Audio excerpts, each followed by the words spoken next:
Hello? "Hurry!" blurted out of the old wired phone. "You absolutely have to come over and see this," said the teenage boy on the other side of the line, with a fire in his voice, as he just may have discovered about teenage girls. Luckily, my friend's house back then was just around the corner, so a couple minutes later, and with me somewhat sweating from the one only a 12-year-old can display, I was finally going to be able to reckon what the big deal was all about. After opening his room's door, I heard a hissing voice saying, "You may enter the Chamber of Nerdiness." And oh, did I enter. Little did I know that I was to witness and partake in a cultural phenomenon.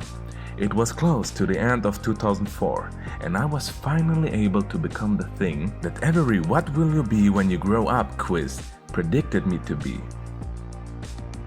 A human mage. I know, to choose the most generic class and race in a world where you can be so much more, from an undead warlock to a big cow druid or an elf, should be illegal, some may say. But the real criminal here is my friend, who played the game at 11 years old, while it was restricted to 12 years and above. Even though I stopped playing this game years ago, it will always have a special place in my heart. These are the 5 life lessons this exceptional game taught me. Imagine seeing this amazing opening scene when entering the World of Warcraft for the first time in your life.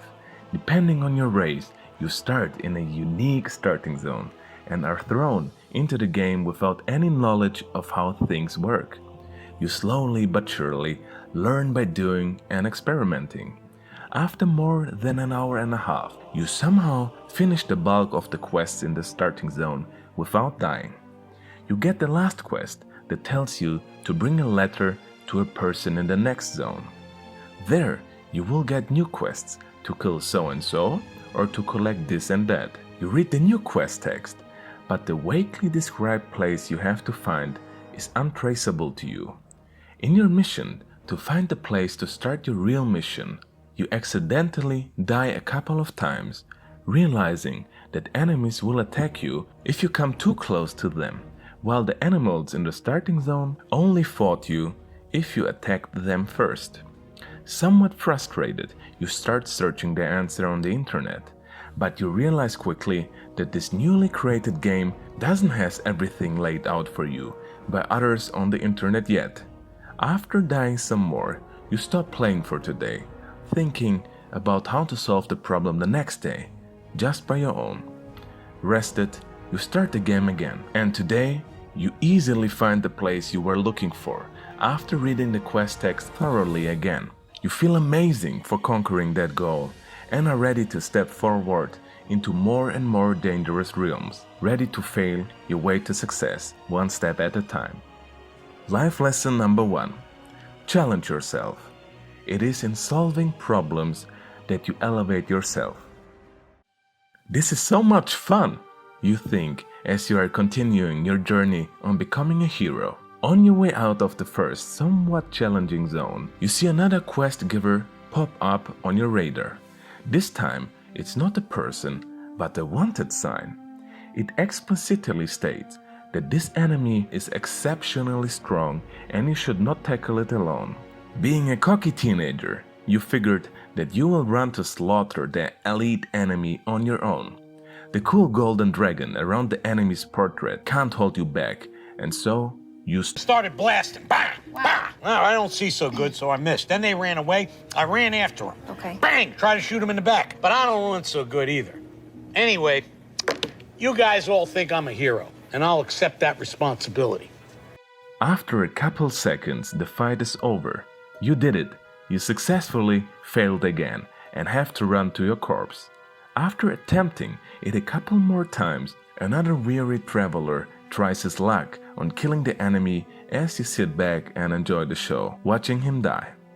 Somebody whispered you, "May we kill him together?" You agree. After many attempts, you come somewhat close to killing him.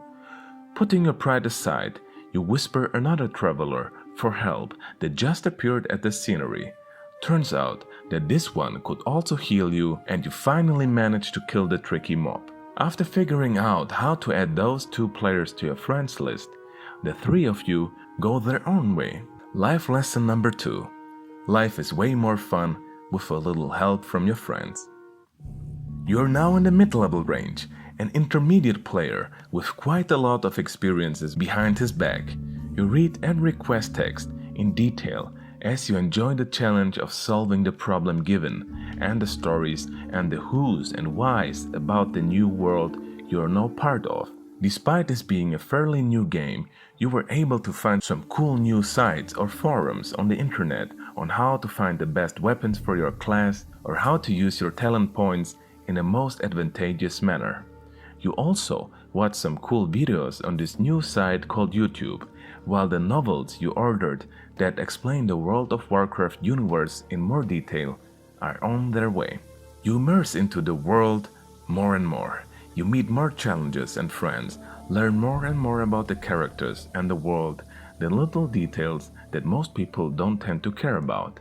You enter a flow state when playing the game, like an artist or writer, totally focused onto the thing they are doing, without the worry in the world, and time seems to fly. You slowly but surely become known on your server for being a great and skilled player, and for the great knowledge you have regarding the game. You even created your own guild that people can join to share their experiences and ask you for help. Life lesson number 3. Own it. If you love something, then go wholeheartedly for it. Obsession is not always a bad thing. Becoming an expert and great at something often demands to be slightly obsessed. Just a few more levels to go until you reach the ultimate level cap, 60. The point where some people tend to believe the real game begins. You will face gigantic dragons, elemental lords, and even gods in the so-called raids and play together in groups of 40 players. There is just one problem. Intentionally or mistakenly, the developers of the game didn't create enough quests to guide you to the max level. You technically could go on an adventure to another continent and maybe find new quests in an undiscovered zone, but that would take up a lot of time. You decide on grinding your way to level 60 by killing the same enemies over and over again, because not only quests give experience, but the defeating of enemies itself does too. That's why we need to just log in and stay in the forest, killing boars. Boars? There's lots of computer-generated boars in Warcraft that die with just one blow. Dude, boars are only worth 2 experience points apiece. Do you know how many we would have to kill to get up 30 levels? Yes. 65,340,285. Which should take us 7 weeks, 5 days, 13 hours, and 20 minutes, giving ourselves 3 hours a night to sleep. What do you say, guys? You can just hang outside in the sun all day tossing a ball around, or you can sit at your computer and do something that matters. This whole journey so far already took you a couple months, and after grinding some days, you hear this sound. You hit the highest level possible, and all your friends in your guild and friends list congratulate you on achieving this monumental goal. You feel a certain ambivalence towards your achievement. On the one hand, you reach the elusive goal that you had some months ago when you started the game. On the other hand, there won't be the exploration of new zones, the solving of new quests, and the learning of new facts will also slowly stall. But you remember that the best is yet to come, the hard and rewarding challenges of the endgame. Your face lightens up. Life lesson number 4. Everything worthwhile takes time and repetitive effort. With time, returns diminish, and it is on you to work towards more difficult goals or to find new ones. Hooray! You and your guild just killed the dragon Onyxia in its lair as one of the first guilds of the server.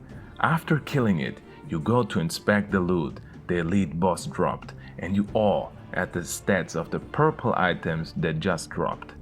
During your journey, you wore mostly green items that are also called uncommon items, 5 blue items that are also called rare, and not even 1 purple item called epics. Only 3 items dropped, and 2 of them are of no use to you. The item you could use is also needed by a couple other people out of the group of 40. Depending on the distribution system used, you may or may not get this item today. Fortunately, it seems to be your lucky day, and the item goes in your hands, while you feel overwhelmed by the emotions of receiving your first epic item ever. It truly meant something to you. Life lesson number 5. Meaning is seldom found in quantity. And there you have it, 5 great life lessons. Another one. Excuse me? Another one. What do you mean? And another one. You mean another life lesson? I think it's enough for today. Do it! Whoa, no, believe me, it's better to stop here. Just do it! Jeez, alright, chill. If you insist. Oh man. The year is 2012, and after the initial hype of the game faded, and you somehow ended up playing a thick, panda furry girl. Oh wow. You try to remember the reasons you even started playing this game in the beginning. Over the years, a lot has changed. Instead of traveling everywhere with your ground mount or by foot and exploring the world, you can now fly over everything, and it will take no time to get anywhere. Instead of asking people to join your group and help you, you can now instantaneously, by just clicking a button, find a group to any dungeon and will even get teleported to it. You rush through it without typing any word into the group chat, and after leaving the group, you forget that those other players ever existed. You get rare and epic items thrown at you, even at low levels, or buy heirloom gear that scales with your level, making every reward from quests or dungeons obsolete, as you are already having the most powerful stuff for any given level. Killing most enemies is a breeze. You can kill 5 or even 10 of them at a time. The world is not a dangerous place anymore. You don't have to read any quest text, because the map already displays the exact place you have to head to and tells you what to do. Not knowing who you are helping and why, you are at least sure of one fact: you are no longer the unexperienced soldier from your beginning days, but some kind of legendary hero that saved the world already 15 times, just like all the other million of players. The retail version of World of Warcraft added many new features to the game. It's more user and casual friendly, has way better graphics and combat. Everything in this game today is 15 years of refinement. But somehow, the game couldn't add to the success of its early years, and after losing more and more subscribers over the years, the re-release of the 15-year-old vanilla version of the game, today called World of Warcraft Classic, became one of the biggest successes in the history of the game. After a million people asserted their want for the old version of the game, and developers telling those people that they actually didn't really want the old version and that it is just nostalgia and a misinterpretation of the past, there was another great life lesson to be taught. Life lesson number 6. Perfection is achieved not when there is nothing left to add, but when there is nothing left to take away. Okay, if you can bend the rules, I can too. Another one. You see an advertisement on the street for a new gym that will open just a couple blocks away from you, and you spontaneously decide on starting to train there. The day of the opening, you turn off your PC after playing World of Warcraft and hit the road to the gym. At first, you just use the machines to build a little strength, to later be able to play with the big guys in the free weight section. After a month, you try out a weighted squat for the first time, but it feels quite odd, and the next couple of times you fail to put on more weight on the steel bar, and also your right knee started to hurt lightly. Today, as always, this jacked guy is again there, and this time you dare to ask him for help. It turns out that he not only loves the topic of resistance training, but also to help people, as he yells, "Dang it! I forgot the time! Gonna be late for my classes! See you around, mate!" After the initial frustration, you're able to master the compound lifts with a little help from a friend, and already look way better than most people ever will. But it seems that this is not enough for you. Without your conscious realization, your YouTube feed is filling with videos about fitness and nutrition, and this great book about weight training you ordered is on its way. Already 2 years have passed, and it has become a grind to add more weight to the bar. It takes sometimes weeks to progress, but you never forgot that worthwhile goals take time and effort, and so you keep at it. Besides that, after so much resistance training and studying the art of it, you realize that you have to unlearn a couple of things and start to focus on the basics again. You declutter your training plan of all unnecessary exercises and are in and out of the gym in 1 hour. Nowadays, you are close to your genetical limit and enjoy the amazing body you have built. You decided on maintaining your current physique without having to put a lot of effort into it. Your best friend that you met in the gym 4 years ago that helped you with the exercises execution was actually a biology student, and some months ago he gave you this outstanding introductory book to human biology. You never liked such topics, but it turned out that it is not as complicated as you thought, that it is quite fun and intriguing after all.